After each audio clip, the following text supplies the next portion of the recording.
I want to welcome you to Crypto Never Sleeps, and in case you're new to this channel and you want to stay on top of the crypto world, well then do me a favor, hit like, smash and subscribe so that you can be notified every time we upload new videos, so that you can, this is important to me, protect your wealth, preserve your wealth, and ultimately increase your wealth. My name is Nico Arachi, and I'm the host of the littlest crypto channel on the interweb. And I thought, before we go in and look at the level of market manipulation, let's say congratulations to Turkey's new president, old president. I mean, he's been around, and not as long as I think as Putin, but it's good to know that, you know, some things, they simply don't change, right? So I just recently here, you know, Turkey, Erdogan, he won the 2023 presidential election, extending his rule into its third decade in power after facing the tightest race of his career. Well, I guess, you know, this time they had to make it a little bit more plausible, right? That, you know, that there was democracy behind it. So it doesn't matter where we are in the world, you know, democracy is a thing, is an illusion. Anyway, let's go and have a look at the prices. So we got Bitcoin here up 3%, up 833 at 27,586. We got Ethereum only up 1.6% at 1,855, and we got Cardano up almost 3% at 37 cents on the dollar, and we got those beautiful dots still, I mean, hovering around this 5.4. I mean, it's boring, but also up almost 3%. So why are we seeing that? Well, we are ending the week here. Not that it really matters. We're still below this 7-day moving average, but again, look at, I can always have to move myself. If we look at the volume, I mean, it's a ridiculous, right? Not ridiculous, but let's say in the last month, 6 weeks, the volume has been, I mean, this, I don't think that this volume, I mean, it sure shows that there are not a lot of investors around. I mean, well, there are perhaps, but there are not a lot of activity. Anyway, we're still below the 7-day moving average. I think it's only a matter of time until we're going to take off, but there are some, let's just look at the monthly, because the month is almost over. And we can see here on the monthly, should it mean anything here to be above the 7-day moving average? I don't know really, but we are still holding above. So I still think that we are in this trend of a positive trend. Speaking of a positive trend, right? We also had now let me put myself down in the corner. Good old Uncle Joe. He apparently yesterday he was on 2 calls with the House Speaker, right? And one call was 90 minutes, and apparently they came to they reached a deal. I mean, in a way, it's not always clear, right? I mean, they kept tensions until the end, if America was going to be able to pay their debt or not, or they were simply going to be bankrupt. It is, however, good. It is good that, not like us regular people, right, that actually have to work, you know, and if we don't have money on our account, and if we have kind of like maximized our credit cards, our credit limits, well, then there's nowhere to go. But with the US, it's never a problem, right? I mean, they can just, you know, decide to print. And I also asked Joe, so how did you come up with that? I have no idea. Anyway, of course, you can all read that. But of course, this would signal, I would think, positive news. Is that the reason why we are up with Bitcoin? But I guess the fact that America is not going to go bankrupt under Joe's presidency, I think should be considered a good thing. Anyway, let's go and see who's here. Who is here? Are the awoken lions here?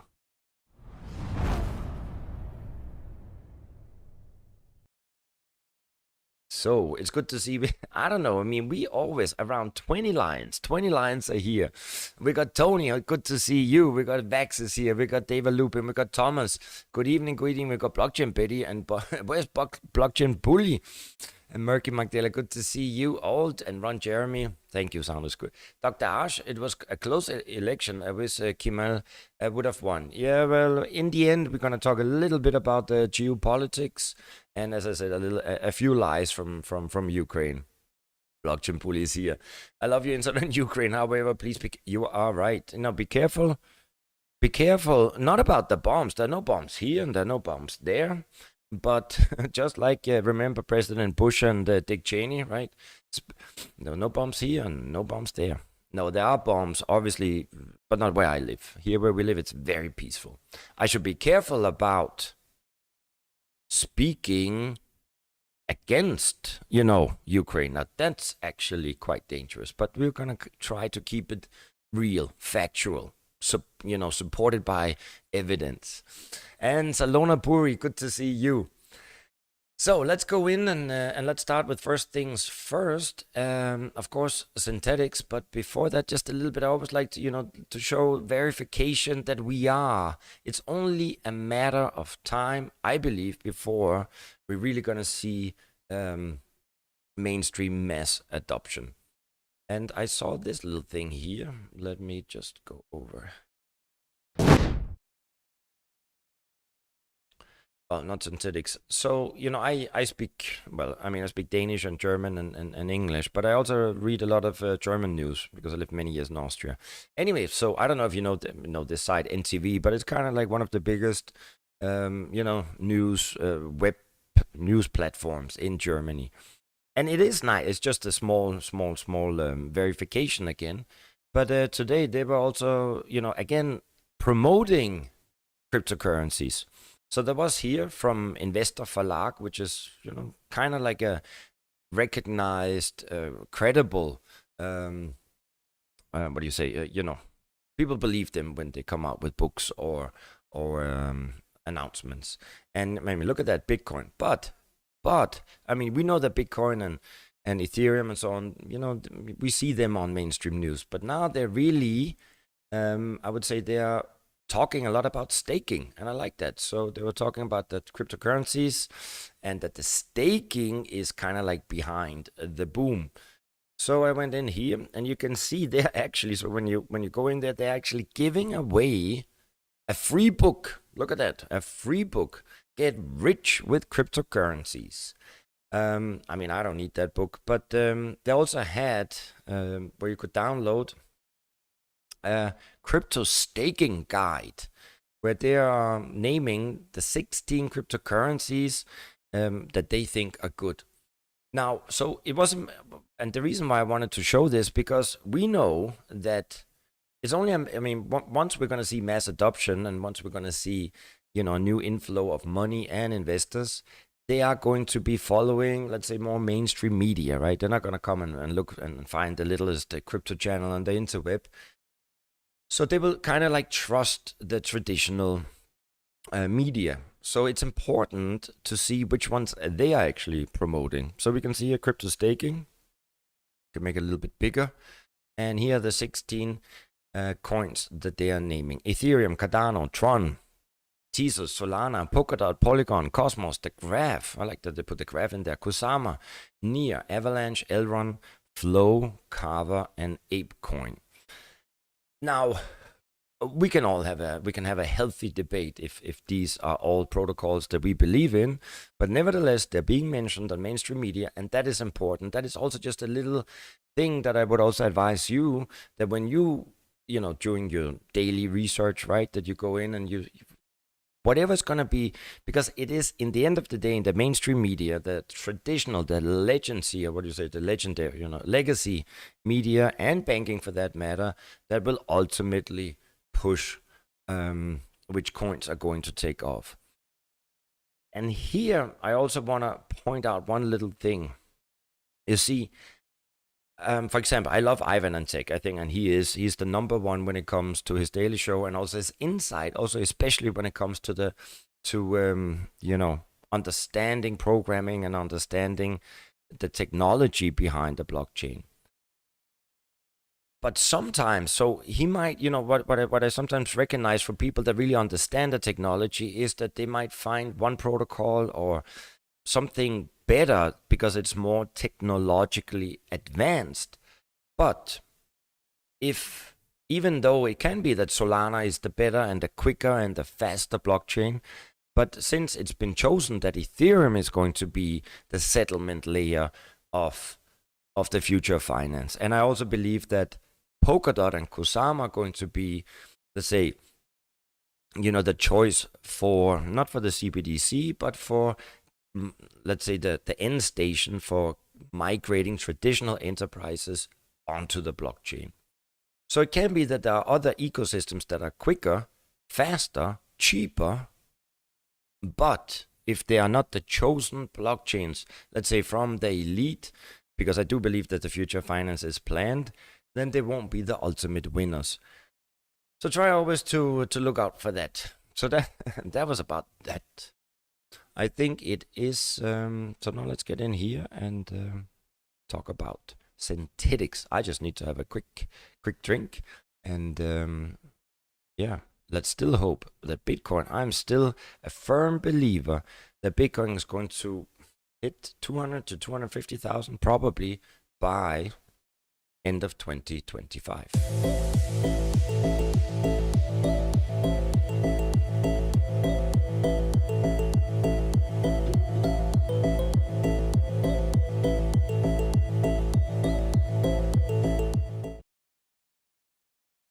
So let's talk about Synthetix.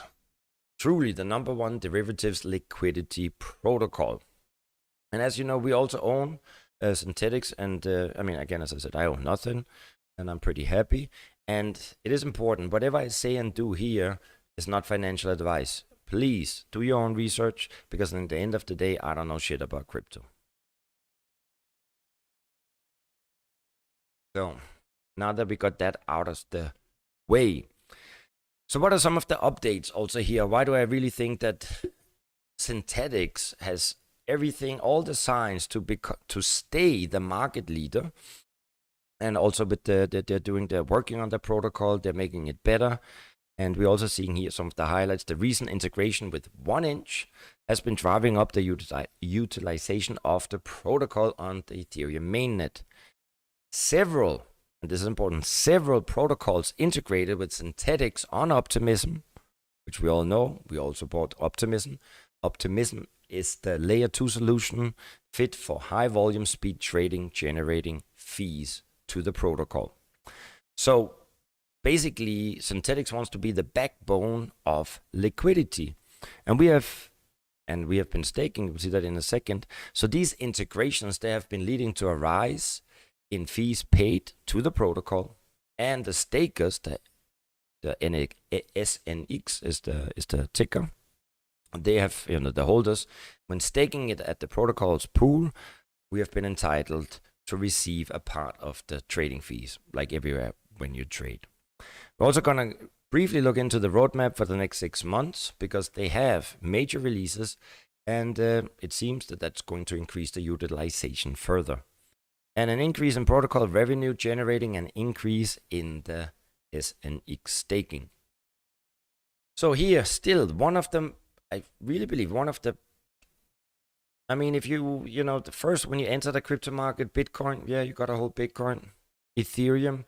But as soon as you move beyond that, I think there's like, 10 coins that you should hold. You know who the ones are: Compound, Maker, Curve, and so on and so on. But I also think that Synthetix is a must-have in the first step of a diversified portfolio. Currently, it's still down 91% from its all-time high, which potentially could generate 1,000% return on investment if it's going to hit its previous all-time high. And remember, I mean, the previous all-time high should not be an indication of how far the price can go. Not financial advice, remember that.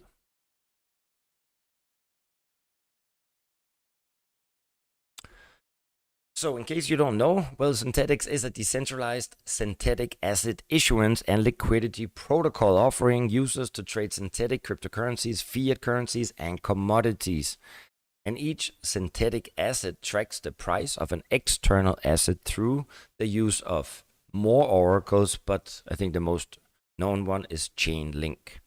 Also, the SNX is the native protocol token responsible for governance, as well as the primary collateral that backs the liquidity of the network.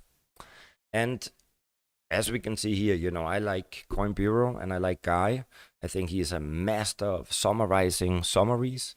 But they also have a very interesting research article, and their opinion is that Synthetix is one of the most interesting decentralized finance projects that are currently in the space.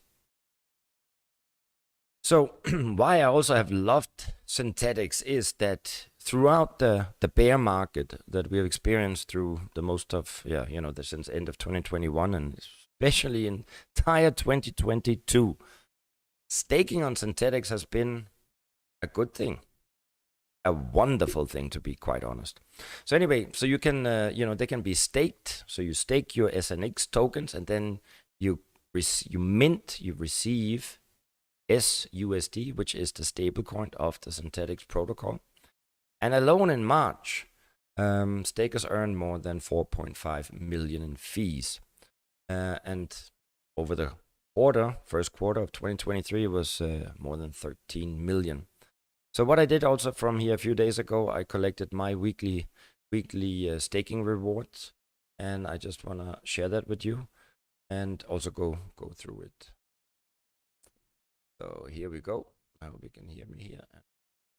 Of course, always with a few mistakes, right?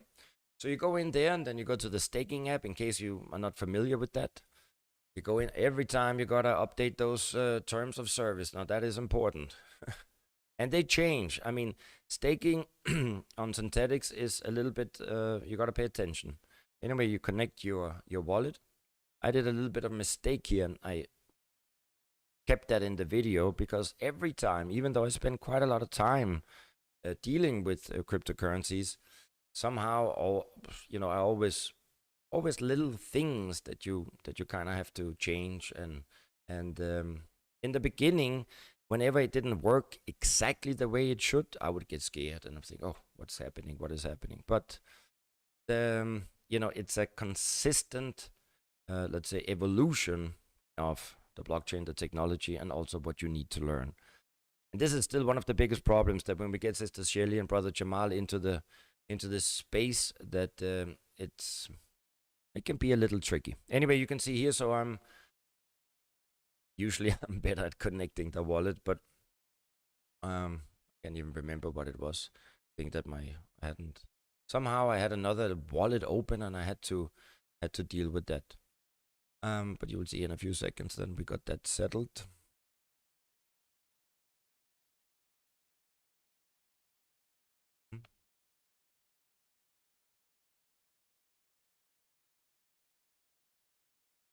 Yeah, there we go.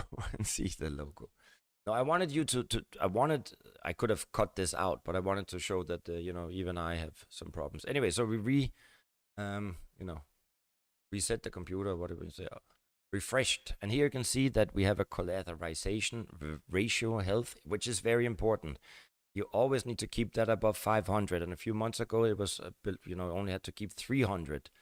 I'm not going to go so much into this, but here you can see we got the lifetime rewards, $22,000 for Betty. And here we can claim the 224 SNX reward tokens. We have to pay gas fees of $28. And then here everything went pretty quick.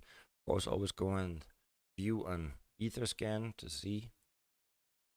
Go in here. How long that will take, pending. But that went pretty quick, I have to say.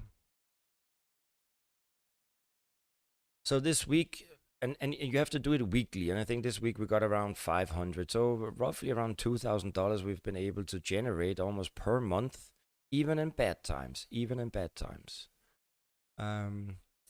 we see 542 for that week, and that's about that. There's not so much more there.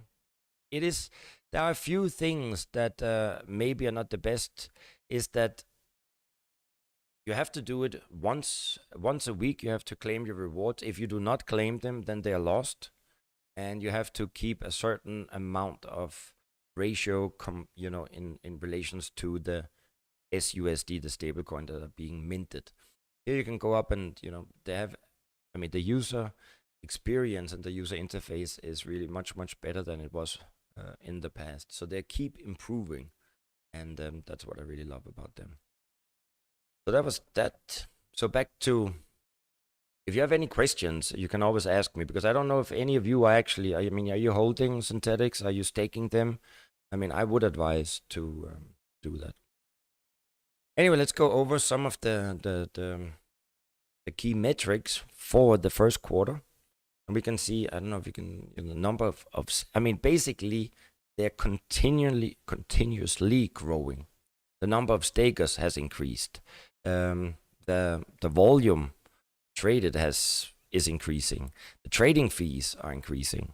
So I think it's bad quality here, but we will, I mean, I will also, let me do that first, share with you the research. I took this from Messari, and I think they do good things. A little long, this particular research, maybe a slightly boring, but you know, you can read what you want, and what you don't read, you don't read. So let me just find it here. Of course, I cannot find it so quick. Anyway, I will put it in the link a little bit later. So what do we have here?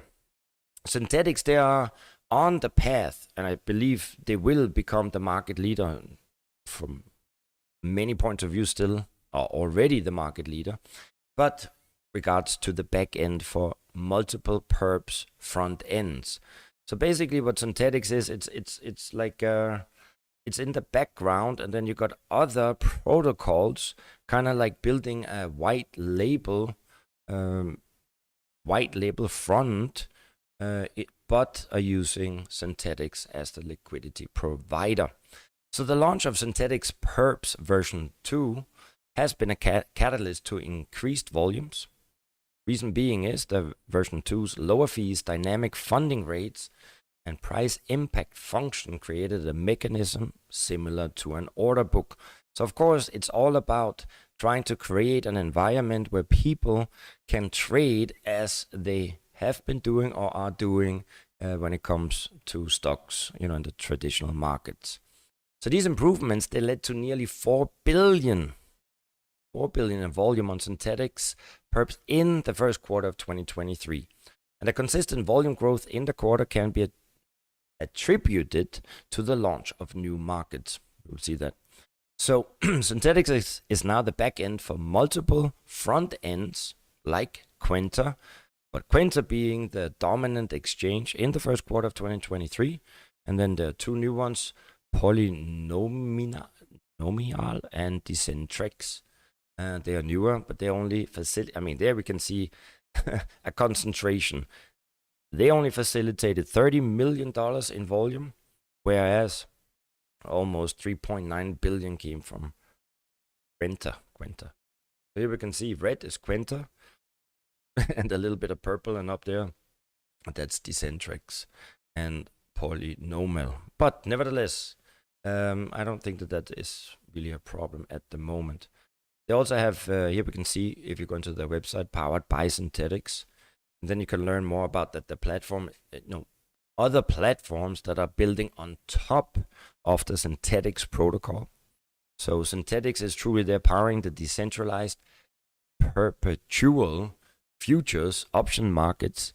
Yeah, everything on top of Ethereum. So it's very much an Ethereum based, we can say, protocol Synthetix. This is the ecosystem. So we can also see some other platforms that are already leveraging or using the deep liquidity and the composability of Synthetix in order to deliver better trades with lower slippage and like 1 inch. It's good, right? Curve. And then we got DH, Paraswap, Yarn, and ALN. I personally do not know a lot about ALN. Here we can see the trading fees. They increased 106% in the first quarter 2022, up from the fourth quarter in 2022. So, I mean, it's all about seeing, and this, you know, 2022, I don't even know, this was about verifying and, you know, identifying the true, well, the coins, the protocols that would sustain the position as market leaders for the future. And Synthetix I would say they've really done a lot and are very active and doing. Also, not only version 2, so they're also launching version 3. And that's also important. And what is the goal of this version 3 update? Well, it is to make Synthetix more modular, configurable, and composable, while keeping it as the permissionless backbone for the next generation of on-chain financial products. So that means basically we're going to see many front ends, many new protocols, maybe even in other ecosystems like in Polkadot or Solana or even the layer 2 ecosystems, that they will still tap into some of these major DeFi coins like Aave, like Compound, like Curve, and Synthetix.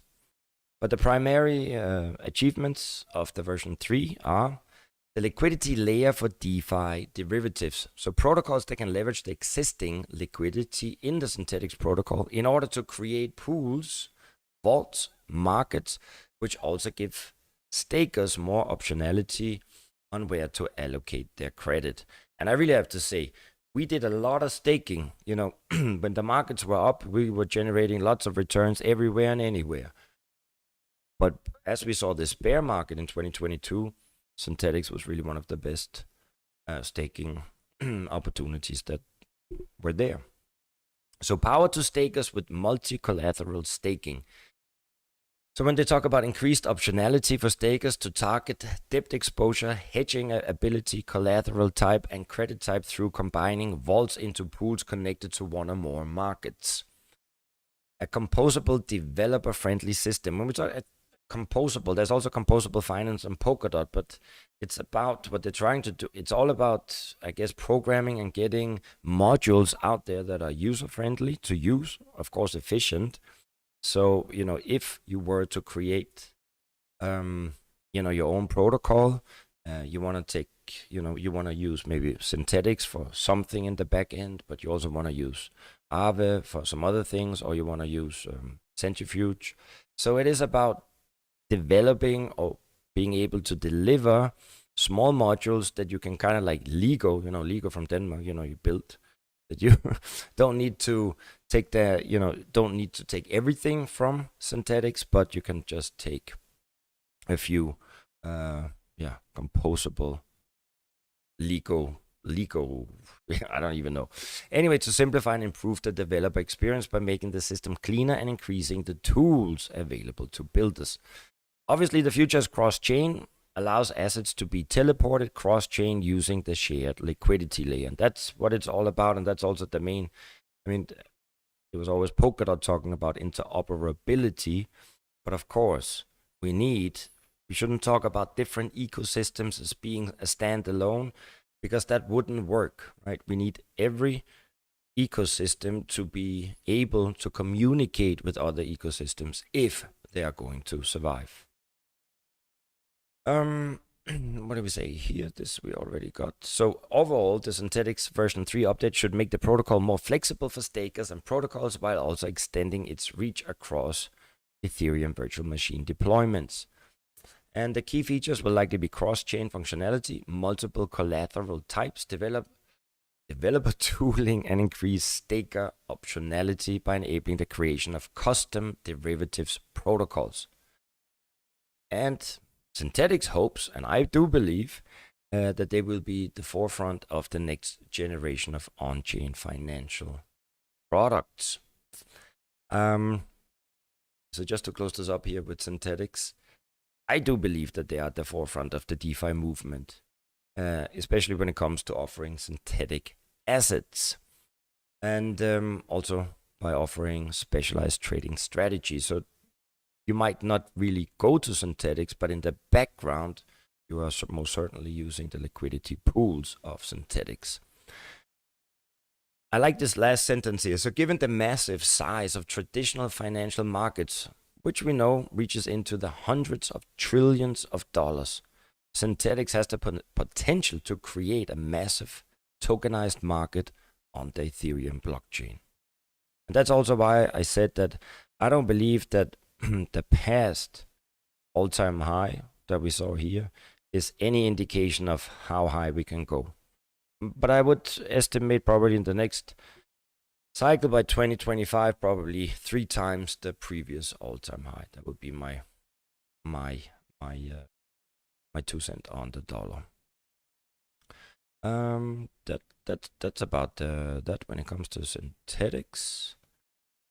And let's just go. Yeah, now I also wanted to show you this. I made a few new slides because in order to understand perhaps the way that I see that DeFi is going to be a part of the future. Now, when we look at the traditional banking system, right?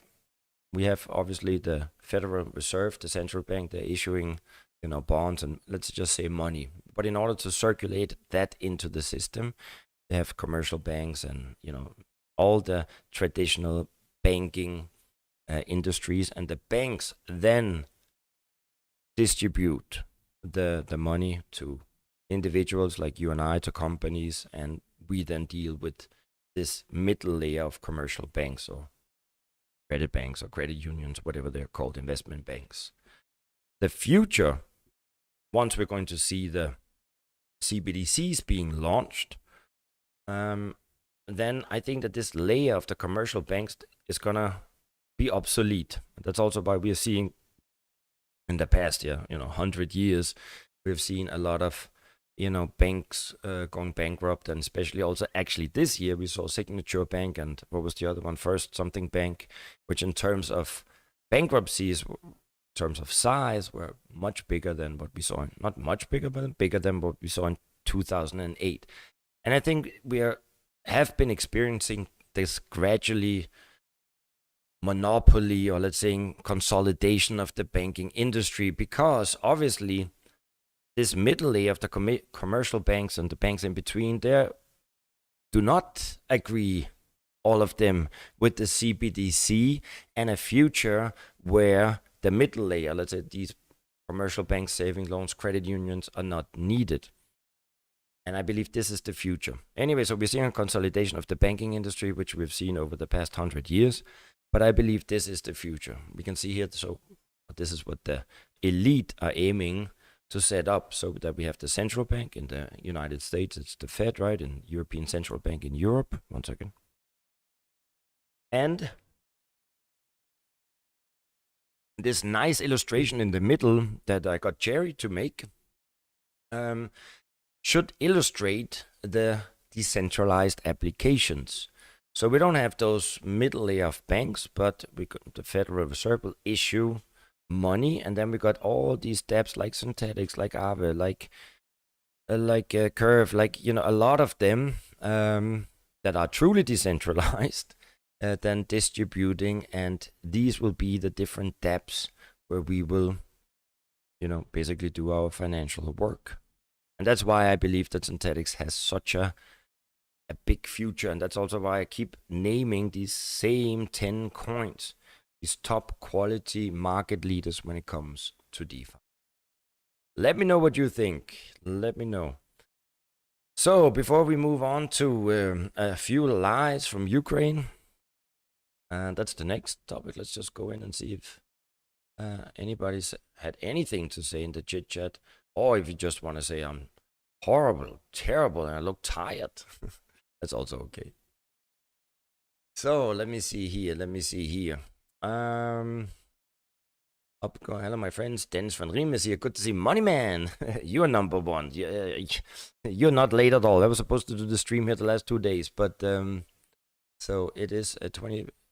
Yeah. So Dr. Ash, no, when you're asking me regarding the staking rewards on Synthetix, it every week it's different, right? Every week it's different. So because it also depends on the volume that's been traded and the trading fees, but it's been really good. I mean, in the past year, sometimes, I mean, yeah, now I can't really, but it was always good. I think between 20 and sometimes maybe even 40%. It's been really good. And but it's a little bit of work, because once you stake your SNX tokens, then you mint the SUSD, which is the stable coin on the Synthetix protocol, and so you kind of gotta keep a ratio, and you got, I mean, it takes nursing, whereas a lot of other stake, other protocols that offer staking, you don't have to do anything, right? It just goes automatically. You could go there once a month or once every 6 months. You can collect your rewards. You don't actually have to actively manage it, and you have to do that on Synthetix. So yeah, interesting times. It was worth the wait. My index is locked up, held hostage in Celsius. Now that's yeah. I mean, you also never heard me speak about Celsius. I actually, in a way, I'm also pretty happy that we never invested in, had anything, never mentioned 3 arrows. We never invested in Celsius. We actually also never really talked about Solana here. I did hold some, no, not in Solana, and we also never invested into Terra, even though we did hold some Terra UST, but always been very dedicated to Ethereum and Polkadot. It's a shit show when your coins are being held hostage. I mean, I feel for you, I really do. But I hope that you are diversifying blockchain. Bully, love that name. So okay, let's go in and have a few little, not lies, but what's going on here in Ukraine. Well, we woke up this morning. Remember, I'm kind of like 250 kilometers away from Kiev, but on the other hand, I'm only 120 kilometers away from the border to Moldova. And last night apparently was the worst night in terms of Russian sending drones or trying to bomb Kiev. I'm still, I mean, and this is also, I'm also, we're chit-chatting a little bit because I'm still don't understand. Apparently, Russia, they sent like, I don't know, 54, drones or missiles, and 52 of them got intercepted. It's amazing how good the defense, but nevertheless, that's what was happening.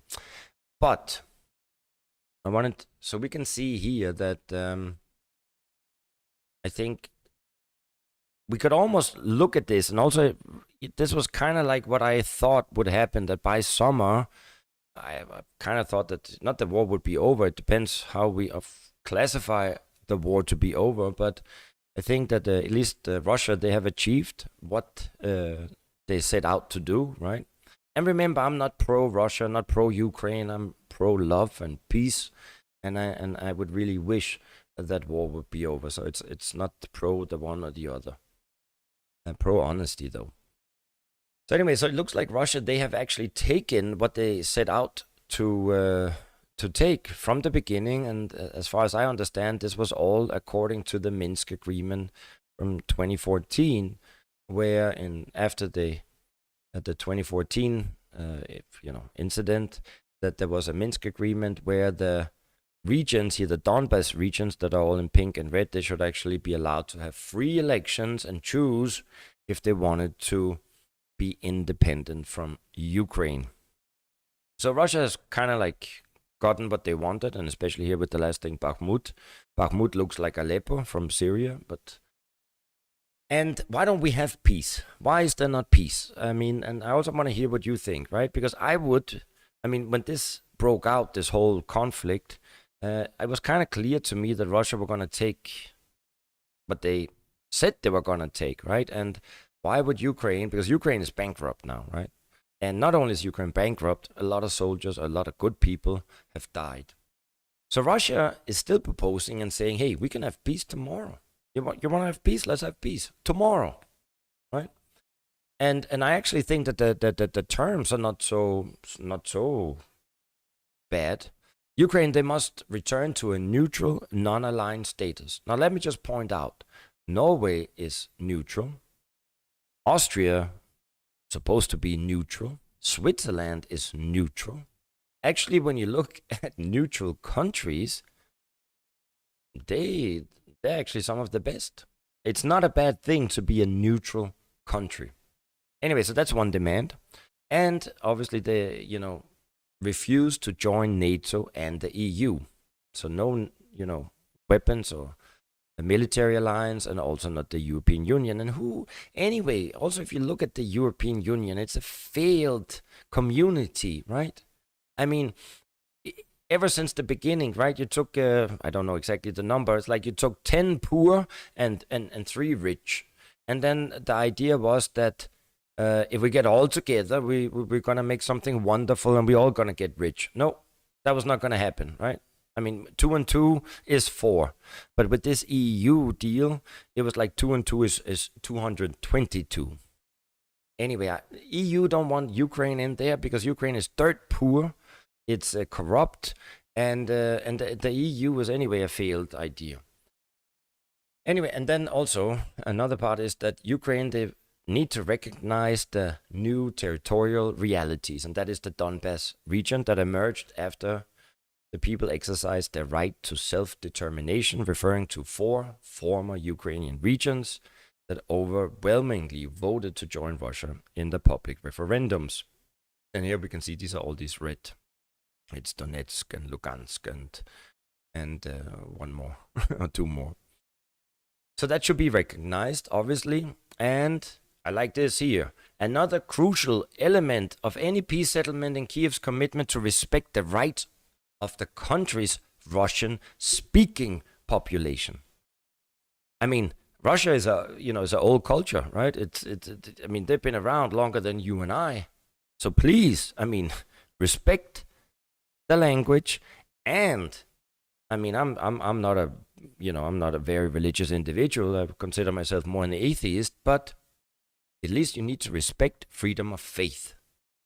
I think that's, I don't see these demands, if we would have to, on the other side, look at, we would need to keep killing people, or people would keep killing each other. And for that matter, Ukraine, keep increasing the debt level. That is completely unsustainable. Anyway, Ukraine's response was a counter-offensive could start at any moment. They even launched a video where they are showing, very motivated soldiers, highly skilled. So they're saying that the upcoming assault is a historic opportunity that Kiev cannot lose, is what they told the BBC. And Ukrainian forces, they are ready to launch their counter-offensive. That's what at least the head of National Security and Defense Council told the BBC in an interview on Saturday. And the Ukrainian military are now waiting for the right moment to launch the attack. I mean, it could happen tomorrow, the day after, or in a week. I mean, for me, that sounds like ludicrous. As we know, a major assault was initially expected in spring, or should have happened already. But until now, Kiev, they've repeatedly postponed it.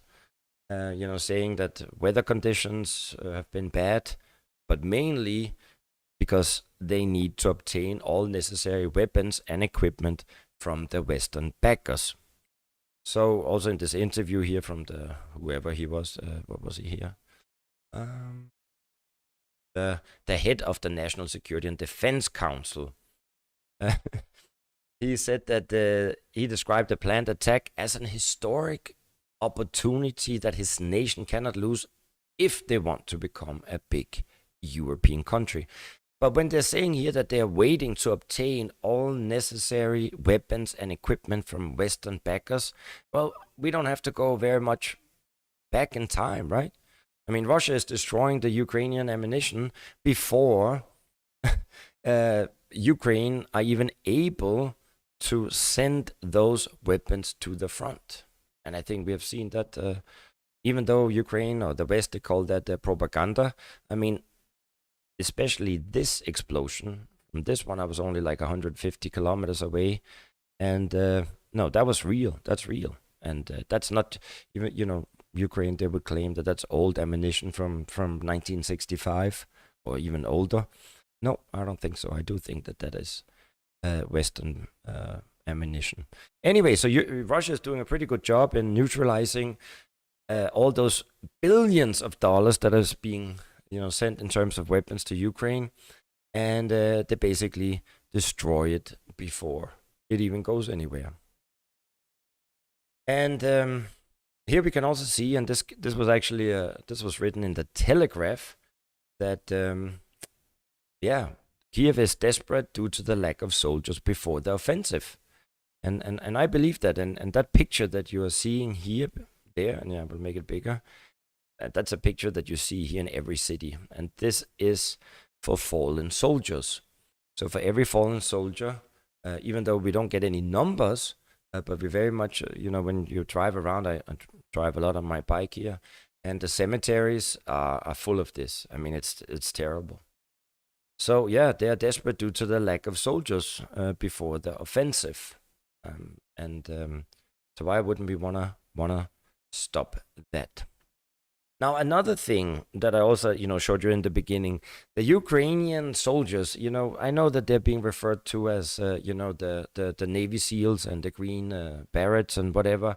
But my point of view is that they're a little bit more, maybe not the best skilled soldiers. Last but not least, there's also talks about that, especially in the media, that we gotta be careful, because otherwise Russia is gonna overrun entire Europe and the world, right? It's about the world domination. I just took this page here from military spending by country 2023, but it was not much different in terms of where they are ranked. I mean, 2022 and 2021. I mean, we can see here that United States is number one with 750. It might be a little bit more, around 800, 900, but you get the 750 billion in 2023. China number two with 237 billion. Then we got Saudi Arabia. I mean, Saudi Arabia, 67 billion. I mean, they don't even got, Saudi Arabia, yeah, anyway, we know that they need to buy protection, according to the oil, deal with the United States. But Saudi Arabia would not really be a country that would need that amount of weapons. But nevertheless, then we got India, which is a 1 billion plus country.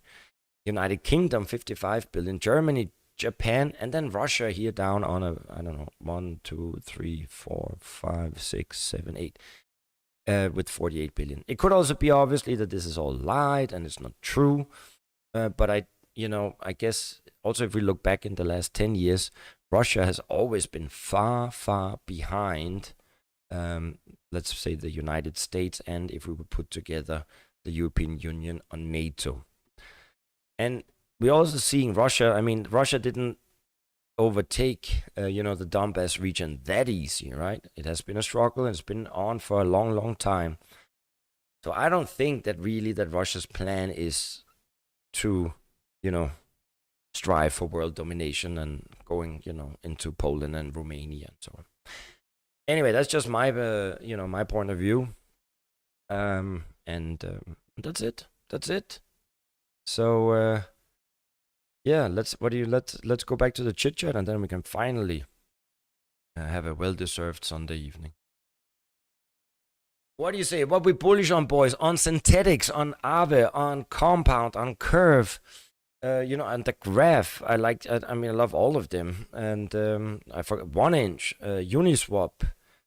Please, I still think it's important to get into the quality blue chip coins. Now, I think we can't go wrong there, right? And of course, also Chainlink, the oracle of, the infrastructure oracle coin. Debs, I agree with you, Crypto God. You are God. Debt ceiling news I will end bearish. Why do you say that? Let me know. That I would actually like. Dr. Ash, any comments on Quant and ICP? No, I need with ICP. Before I kind of comment on it, I need to be more on top of what I say. But I mean, we are invested in ICP. I think, the risk reward ratio is good. The development, let's just have a quick look here. I think this still says a lot here. Let me just we go. I like this sentiment. We go in here. It does take a little, not so quick to update this sentiment.net, but here you can see the development activity in the last 30 days. Yeah, and there we can have patience. It's a real slow boat, this site. That's the only thing. There we go. No, yeah, sure. But I still think that Polkadot and Kusama, when I checked earlier today, they're still ranked number 1. But the ICP is I think within the top 10, and yeah, it doesn't really show anything. So a lot is going on in ICP. I mean, ICP, I very interested. I mean, very interested. I think it has a lot of potential, but I cannot say more than that. You're completely right that the West has to sell the ideas Russia wants world domination in order to get people to support the money and weapons sent to Ukraine. Yep. And that's another thing that I would also, when we talk about, the money, I don't know if it's 150 billion that has been sent to Ukraine, or it's 160, or maybe only 120 or whatever. That's the amount of money that's been sent to Ukraine. Now, I made a rough calculation, and for the money that has been sent to Ukraine, they could build around 10 million apartments. I mean, it's cheap here, right? Labor's cheap and lots of space. So if you would have asked the people prior to the war, should we, are you okay to let the Donbass region have their own elections, and we're going to put in and build 10 million apartments, and everybody's going to have a nice home and fine and dandy and peace and prosperity and true love? Or should we go and kill each other, rip up debts and credits? And let me remind everyone, that 140 billion that's been sent, words of aid and military, doesn't even include the infrastructure that has been destroyed, let alone the GDP and the economy and all that. I mean, it's been devastating. But democracy is certainly not a place we live, because nobody got asked, right? Nobody got asked. And one funny thing that my good friend Jimmy Dore, he also pointed out, it's fucking funny that in 2021, I think it was, Ukraine, when it came to press freedom and censorship, they were ranked like number 100 something. And then in 2022, when we had martial law, all of a sudden they improved their rating from 100 something to 79 in terms of censorship. Now, how is that even possible? We got fucking martial law, and all opposition has been banned. I mean, it's one big, circus. So there you go. There's your piece of shit Ukrainian president, who everybody still thinks is a hero because they watch the news and think it's real. Congratulations, you dumb fucks.